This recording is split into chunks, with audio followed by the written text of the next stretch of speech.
साथियों नमस्कार। आपका स्वागत है आपके अपने परिवार, आपके अपने YouTube चैनल रोजगार की राह में।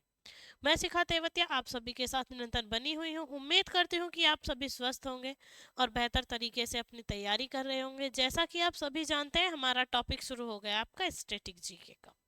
क्या स्टार्ट हो गया स्टैटिक जीके, जिसकी जो हमारी पहली क्लास थी उसमें भी हमने किसका डिस्कस किया था, आपका शास्त्रीय नृत्य का। कि शास्त्रीय नृत्य हमारे कितने होते हैं, उनमें से दो शास्त्रीय नृत्य हमने पढ़े भी थे। पढ़ा था हमने भरतनाट्यम और दूसरा पढ़ा था कुचिपुड़ी। भरतनाट्यम कहाँ का है, आपका तमिलनाडु का, और कुचिपुड़ी कहाँ का है, आपका आंध्र प्रदेश का।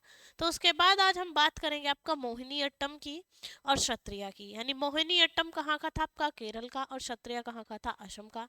यानी आज हम बात करने वाले हैं केरल के प्रमुख नृत्य मोहिनी अट्टम की। तो आइए चलते हैं और जानते हैं मोहिनी अट्टम नृत्य के बारे में कि वो किस तरीके से आपका शास्त्रीय नृत्य बना है। मोहिनी अट्टम, पहले तो मोहिनी अट्टम क्या है का है, आपका केरल का, और किसके द्वारा किया जाता है, महिलाओं द्वारा। जो आपके भगवान विष्णु थे उनके जो मोहिनी अवतार था उसके लिए किया जाता है। किसके लिए किया जाता है, महिलाओं द्वारा भगवान विष्णु का जो मोहिनी अवतार था उसके लिए किया जाता है। और ये इस जो मोहिनी अट्टम इसे नाम दिया गया है, वो एक अम्मा थी वहाँ की, जिन्हें आपका क्या कहते थे, मोहिनी अट्टम की माँ के नाम से जाना जाता है। वो थी आपकी कल्याणी कुट्टी अम्मा। कौन थी, कल्याणी कुट्टी अम्मा। उनके सम्मान में ये नृत्य किया जाता है। ये जो नाटक है लास्य शैली पर आधारित है। तो हम किसके बारे में बात कर रहे हैं, मोहिनी अट्टम के बारे में। तो मोहिनी अट्टम कैसा है, केरल का शास्त्रीय नृत्य है जो महिलाओं द्वारा हिंदू भगवान विष्णु के मोहिनी अवतार के लिए कल्याण कुट्टी अम्मा के सम्मान में किया जाता है। ठीक है। मोहिनी अट्टम, मोहिनी अट्टम शास्त्रीय नृत्य, शास्त्रीय नृत्य कहाँ का है, आपका केरल का। शास्त्रीय नृत्य महिलाओं द्वारा, महिलाओं द्वारा भगवान विष्णु, विष्णु के मोहिनी अवतार,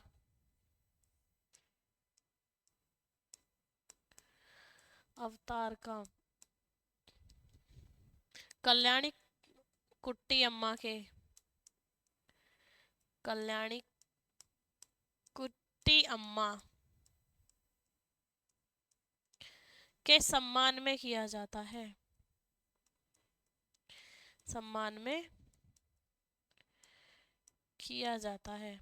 यानी एक अम्मा है कल्याणी कुट्टी अम्मा, जब भगवान विष्णु का आपका मोहिनी अवतार था उसका जो नृत्य किया जाता है, का नृत्य कल्याण कुट्टी अम्मा के सम्मान में किया जाता है, यानी सम्मानित करने के लिए किया जाता है।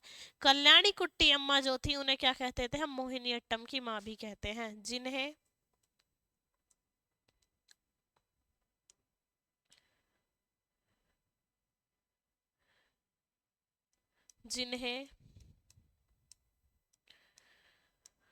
मोहिनी अट्टम,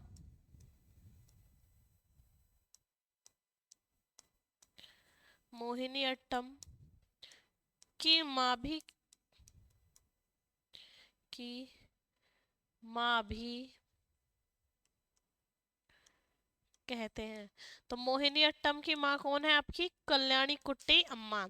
जो कल्याणी कुट्टी अम्मा है उन्हें किस नाम से जानते हैं, मोहिनी अट्टम की माँ के रूप में। अब हम बात करें कि ये जो नाट्य था या नृत्य था ये किस शैली में था।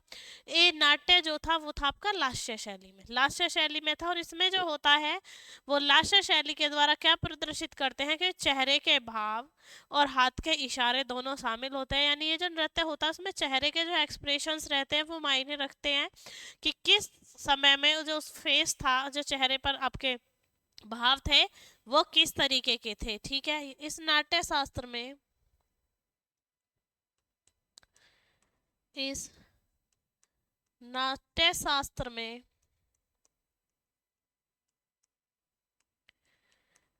लास्य शैली का प्रदर्शन मिलता है। लास्य शैली का प्रदर्शन मिलता है।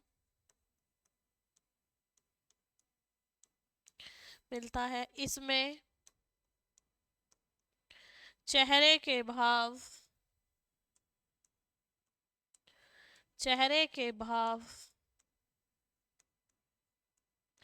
व हाथ के इशारे भी शामिल हैं। इशारे भी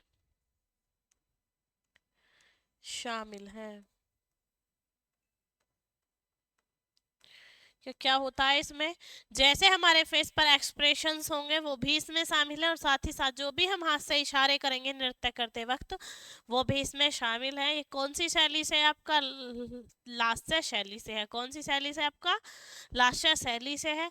अब हम इसमें बात करें कि इसके कितने भाग होते हैं, तो इसके 7 भाग होते हैं। यानी जो हमारा मोहिनी अट्टम नृत्य है इसके कितने भाग हैं आपके, 7 भाग होते हैं। मोहिनी अट्टम के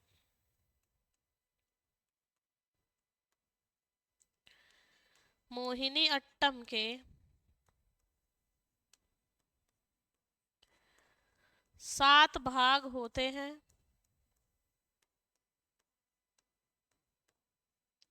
कितने भाग होते हैं मोहिनीअट्टम के आपके, 7 भाग होते हैं। अब वो 7 भाग कौन कौन से होते हैं, एक होता है हमारा चौल केतु। कौन सा होता है हमारा, चौल केतु, जिसमें देवी या देवता का जिसका भी आह्वान किया जाता है उसके लिए श्रद्धा से आपकी क्या की जाती है, भक्ति की जाती है। तो कौन सा होता है, एक चौल केतु।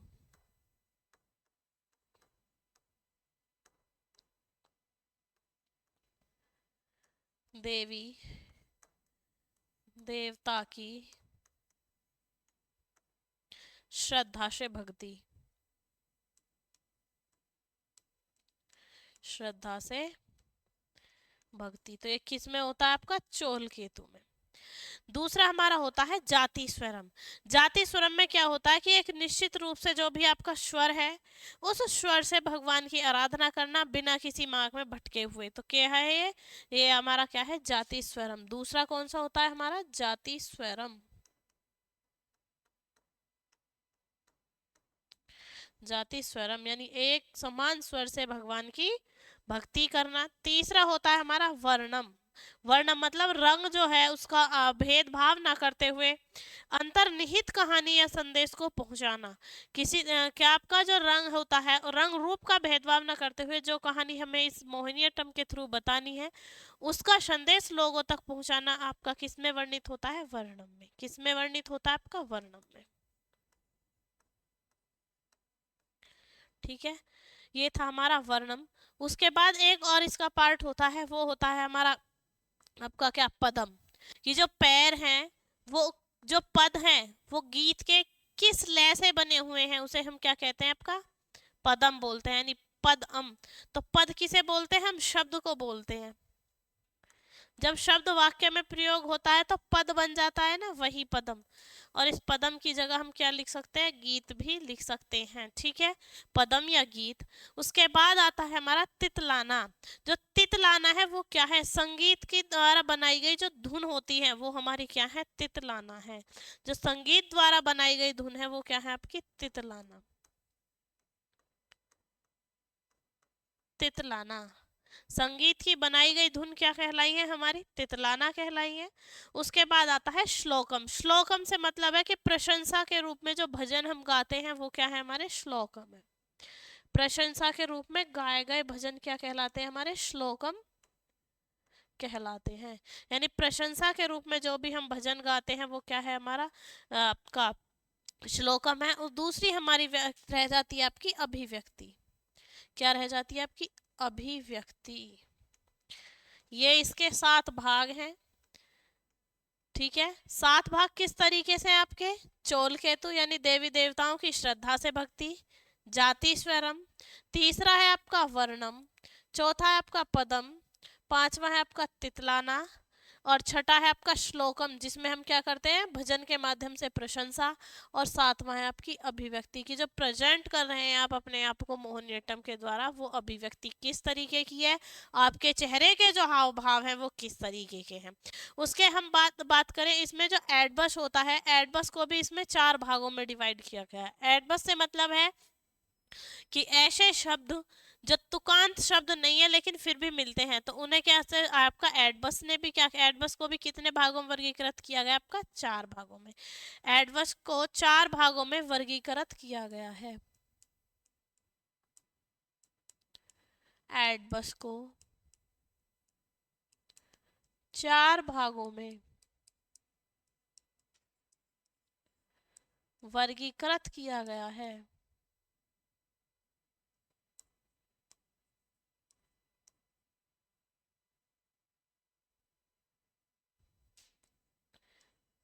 वर्गीकृत किया गया है, ठीक है। 4 भागों में एडवर्स को वर्गीकृत किया गया है। उसमें क्या क्या है, आपका एक थग्नम है, जगनम है, धग्नम है, और आपका एक है आपका सम्मिश्राम। क्या है आपका, सम्मिश्राम।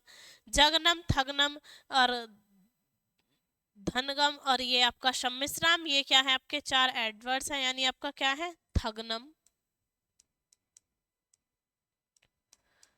जगनम, धग्नम व सम्मिश्राम। ये क्या है, आपके 4 पार्ट हैं, थग्नम, जगनम, धग्नम और सम्मिश्राम। ठीक है, ये क्या थे, एडवर्ड के 4 भाग थे। उसके बाद सबसे पहले जो इसका आपका नाट्य शास्त्र पर जो आपका कोई ग्रंथ या व्यवहारपूर्ण लिखी गई थी, वो कौन सी थी।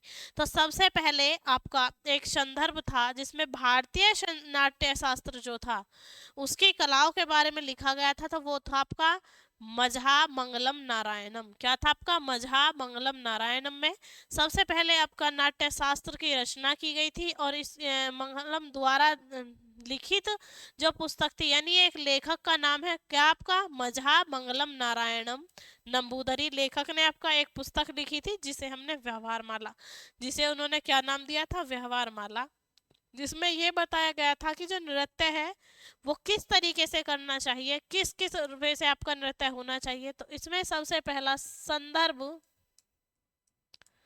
इसमें सबसे पहला संदर्भ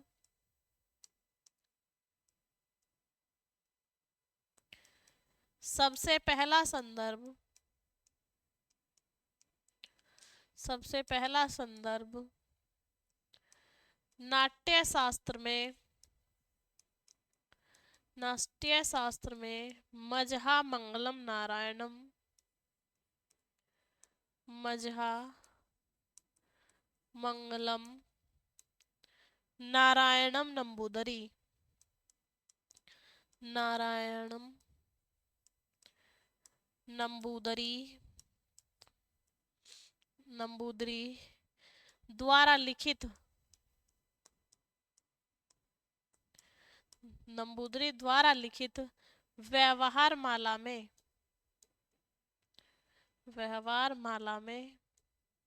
वर्णित है। में वर्णित है, यानी व्यवहार माला एक पुस्तक का नाम है जिसमें आपका वर्णन किया गया है आपके सभी भागों का जो मोहिनीअट्टम के लिए नेसेसरी है। उसके बाद हम ये कब उपलब्ध हुई थी, जो ये आपका लिखी गई थी व्यवहार माला, ये आपकी 1709 में लिखी गई थी। कब लिखी गई थी, आपकी 1709 में व्यवहार माला पुस्तक लिखी गई थी। किसके द्वारा लिखी गई थी, मझा मंगलम नारायण नंबूदरी के द्वारा लिखी गई थी। इसमें क्या था कि इसमें जो व्यवहार था वो किसका था, आपका मोहिनीअट्टम का। कि नाट्य शास्त्र में जो भी संदर्भ होता है मोहिनीअट्टम का, उसके बारे में इसमें डिटेल से लिखा हुआ था कि किस तरीके से आपको हाथ पैर चलाने हैं, कौन सा हाथ का इशारा आपको क्या बताएगा। ठीक है, इसमें अगर हम बात करें कि जो हस्त मुद्राएं थी, जो हाथ के इशारे होते थे, उन्हें क्या कहते थे, मुद्राएं कहते थे। तो मुद्राएं जो थी वो हस्त लक्षण मुद्राएं हस्त लक्षण दीपिका पुस्तक पर आधारित थी। यानी जो हस्त लक्षण थे, जो मुद्राएं थी, वो आपकी दीपिका पुस्तक पर आधारित थी। मुद्राएं हस्त लिखित दीपिका पर आधारित थी। दीपिका पर आधारित थी। मुद्राओं से क्या मतलब था यहाँ? हाथ के इशारे। जो इस नृत्य में हाथ के इशारे होते थे उन्हें क्या कहते थे? हम मुद्रा कहते थे। मुद्राओं से मतलब क्या था? आपका हाथ के इशारे। इनमें से जो कुछ मुद्राएं थी वो प्रमुख थी, क्योंकि जो टोटल मुद्राएं थी वो 24 थी। कुल मुद्राओं की संख्या, कुल मुद्राओं की संख्या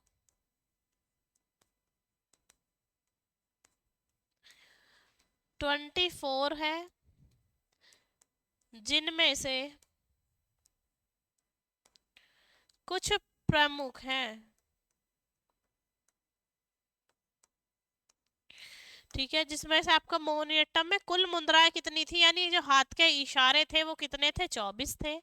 कि एक एक इशारे का भी सेंस अलग अलग था, लेकिन जो प्रमुख थी वो आपकी 4 से 5 थी। जैसे आपकी पटाखा थी, कटकम थी, गुंटी थी और करथरी थी। ठीक है, 4 आपकी प्रसिद्ध थी, पटाखा,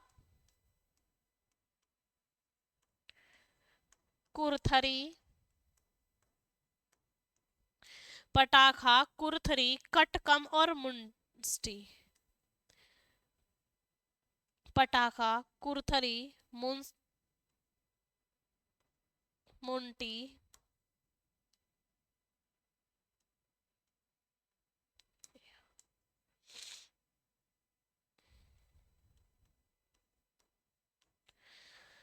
पटाखा, कुरथरी, मुंटी और कटकम आदि। ये कैसी थी? ये आपकी प्रमुख थी, यानी ये कंपलसरी थी 24 मुद्राओं में से, जिसमें से ये मुद्राएं तो मोहिनीअट्टम के लिए आनी कैसी थी? आपकी अनिवार्य थी। अब हम बात करें कि जो मोहिनीअट्टम था उसके प्रसिद्ध जो नर्तक थे वो कौन कौन से थे। मोहिनीअट्टम के प्रसिद्ध नर्तकों के बारे में अब हम बात करेंगे।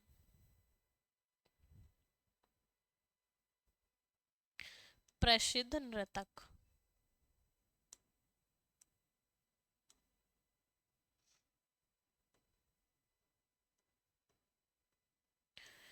प्रसिद्ध नर्तक कि जो फेमस आपके डांसर्स थे मोहिनीअट्टम के, जो नर्तक रहे हैं, वो कौन कौन से थे। ठीक है, जैसे आपका सुनंदा नागर थी, स्मिता राजन थी, गोपिका वर्मा, जयप्रभा मेनन, पल्लवी कृष्णन और आपका विनीता नेंदुगड़ी। ठीक है, सुनंदा नायर,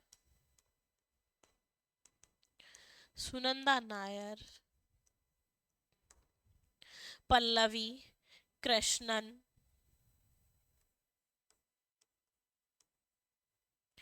पल्लवी कृष्णन, सुनंदा नायर, पल्लवी कृष्णन, गोपिका वर्मा, गोपिका वर्मा, जयप्रभा मेनन, जयप्रभा मेनन। ये कौन थी आपकी? वो प्रसिद्ध नृत्यकार थी स्मिता राजन और नेंदुगड़ी। स्मिता राजन और आपका नेंदुगड़ी आदि। ये कौन थी? ये थी हमारी आपकी जो आपका मोहिनीअट्टम था, इसकी प्रसिद्ध नर्तक थी। इसके बाद हम बात कर लेते हैं क्षत्रिय नृत्य की। किसकी बात कर लेते हैं हम? क्षत्रिय नृत्य की। कि क्षत्रिय नृत्य है कहाँ का, किस लिए किया जाता है, इसकी शैली क्या है। क्षत्रिय नृत्य, जो क्षत्रिय नृत्य था ये कहाँ से था? आपका असम से था। कहाँ से था? आपका असम से था। कहाँ किया जाता था? क्षत्रिय नृत्य असम में किया जाता था।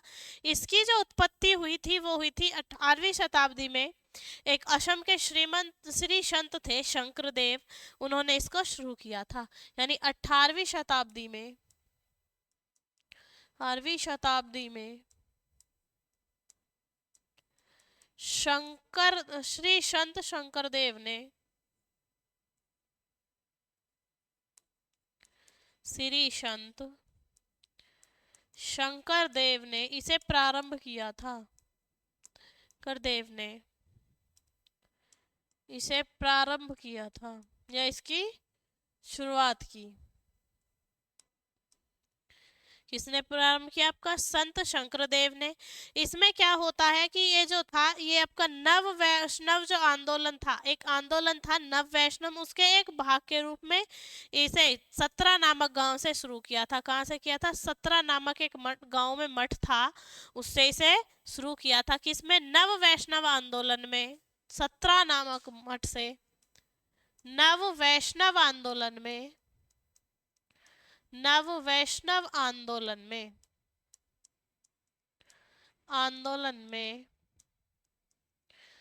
17 मठ से शुरू किया था। कहाँ से शुरू किया था? 17 मठ था एक, उससे आपका शुरू किया था। इसमें आपकी अगर हम शैलियों की बात करें तो ये 2 शैलियों से वर्गीकृत है। कितनी शैलियां हैं इसमें? 2 शैलियां हैं। एक शैली को हम कह सकते हैं आपका पौराणिक। पौराणिक जो शैली है इसमें तांडव को वर्णित किया गया है। पौराणिक भंगी के नाम से इस शैली को जानते हैं, जिसमें क्या किया गया? आपका तांडव। और एक है हमारी स्त्री भंगी, जिसमें आपका क्या किया गया है? आपका लेश्य। लेश्य जो शैली थी उसका वर्णन किया गया। यह स्त्रियों की एक शैली होती है लेश्या शैली, जिसे स्त्री भंगी नाम दिया गया था। और पौराणिक भंगी नाम से जो शैली थी उसे क्या दिया गया था? उसे आपका तांडव किया गया था, जो किसके द्वारा किया जाता था? पुरुषों के द्वारा किया जाता था। इसमें 2 शैलियों का वर्णन है। 2 शैलियों का वर्णन है।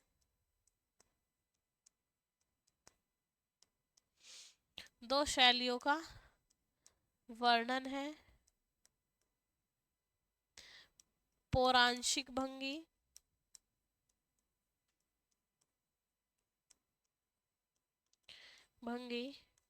व स्त्री भंगी।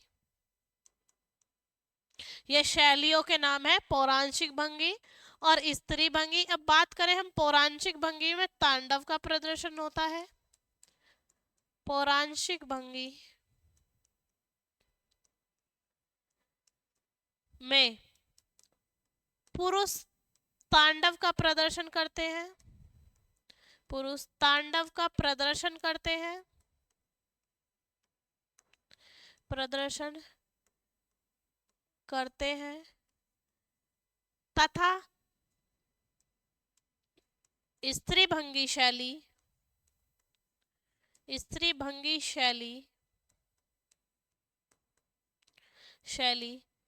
महिलाओं की लास्य शैली का वर्णन करती है। महिलाओं की लास्य शैली का वर्णन करती है। महिलाओं की लास्य शैली का वर्णन करती है। कि लास्य शैली का वर्णन करती है। ये बात हो जाती है हमारी किसकी? शैली की।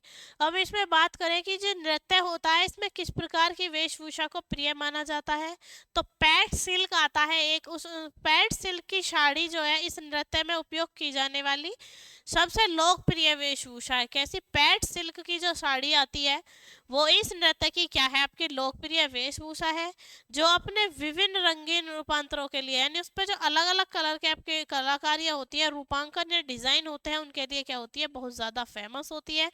या प्रत्येक जो चित्र है वो उसका क्या करता है? प्रतिनिधित्व करता है। क्या करता है? आपका प्रतिनिधित्व करता है। पैट सिल्क की साड़ी, पैट सिल्क की साड़ी इस नृत्य की लोकप्रिय वेशभूषा है। लोकप्रिय वेशभूषा है, भूषा है। इस साड़ी पर बने चित्रांकन व डिजाइन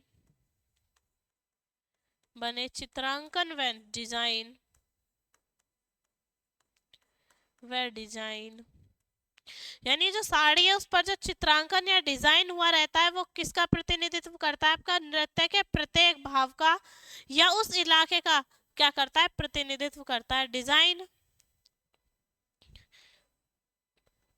डिजाइन हर एक रूप का प्रतिनिधित्व करता है। डिजाइन प्रत्येक रूप का प्रतिनिधित्व करता है। प्रत्येक रूप का प्रतिनिधित्व करता है। निधित्व, डिजाइन क्या करता है कि जो भी उसका रूप है उसका क्या करता है? आपका प्रतिनिधित्व करता है, अपने इलाके को रिप्रेजेंट करता है।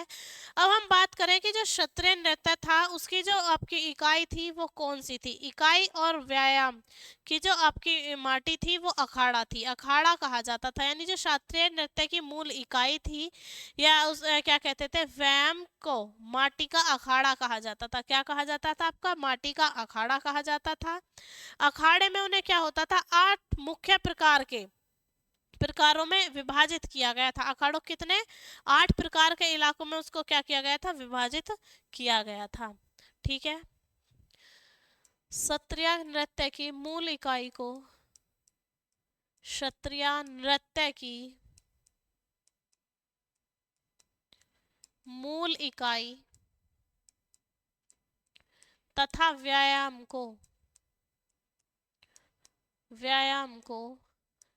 माटी का अखाड़ा कहा जाता था। माटी का अखाड़ा कहा जाता था या कहा जाता है, जिसे 8 प्रकार से विभाजित किया गया है। 8 प्रकार से विभाजित किया गया। यानी जो ये माटी का अखाड़ा था उसे किस प्रकार से विभाजित किया गया? 8 प्रकार से विभाजित किया गया। यानी 8 पार्ट्स में इसको डिवाइड किया गया। किसके आधार पर? आपका जो आपके माटी का अखाड़ा था उससे जो आपके स्टेप निकलते थे नृत्य के, यानी जैसे तांडव किया, व्यायाम किया, इस तरीके से उसे कितने भागों में बांटा था? आपका 8 भागों में बांटा था। ओरा 7, झलक रीति का, ओरा 7, झलक रीति का। ठीक है, 4 तो ये थे, ओरा, आपका रीति का, और फिर था पाक, जाप, लौन और खार। पाक, जाप, लौन व खार, ये आपके 8 क्या थे? उप विभाजन थे। किसके? आपके अखाड़ा जो कहलाता था माटी का, उसके। अब हम बात करें कि ये जो नृत्य था हमारा शास्त्रीय नृत्य, इसके जो प्रमुख नृतक थे वो कौन थे? ठीक है, प्रसिद्ध नृतक। किसकी बात करेंगे अब हम? प्रसिद्ध नृतक की बात करेंगे। अगर प्रसिद्ध नृतक की बात करें तो इसमें आपके ज्यादातर जो नृतक थे वो वारयान थे। कौन थे? वार वायन थे। वार वायन जैसे कि आपका उपनाम होता है, इसमें सारे ही आपके क्या थे? जैसे आपका था गुणकांत दत्त बार बयान, माणिक बार बयान, जोगेन दत्त बार बयान, इस तरीके से इनके क्या थे? आपके नाम थे। यानी आपका एक आता है गुणकांत दास बार बयान, गुणकांत दास बार बयान। ठीक है, दूसरा आपका आता है गुणकांत दास बार बयान के बाद मणिक बार बयान।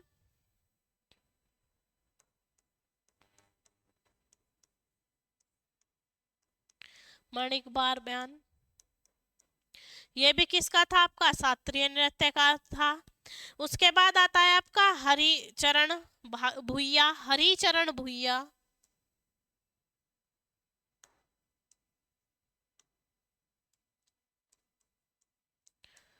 हरिचरण भुइया। ठीक है, हरिचरण भुइया के बाद आपका आता है तालुकदार रामकृष्ण, तालुकदार रामकृष्ण जोगेंद्र दत्त भुइया, जोगेंद्र दत्त भुइया आदि। ये किसके थे? आपके शास्त्रीय नृत्य के आपके क्या थे? प्रसिद्ध नृत्यकार थे। ठीक है, तो आज जो हमने बात की थी मोहिनी अट्टम की और शास्त्रीय नृत्य की, उम्मीद करती हूँ कि आपको अच्छे से समझ आया होगा। और हमारी कोशिश यही रहती है कि आप अगर प्रॉपर वे से नोट्स बनाएं तो आप किसी भी टाइम में उनको रिवाइज कर सकते हैं। और ना ही हमारा ये मोटिव है कि ये जो हमारा बैच आ रहा है ये स्पेशली एसएससी जीडी के लिए, हमारा मोटिव है कि जो भी इससे पढ़े अगर वो किसी भी एग्जाम में बैठता है तो उसका वो एग्जाम में क्वेश्चन अवश्य लगे। तो आपसे मिलते हैं आपकी नेक्स्ट क्लास में, वो भी शास्त्रीय नृत्य से संबंधित होगी, जिसमें हम उत्तर प्रदेश का नृत्य कथक पढ़ेंगे। ठीक है, तो आपसे मिलते हैं आपकी नेक्स्ट क्लास में। जय हिंद, जय भारत।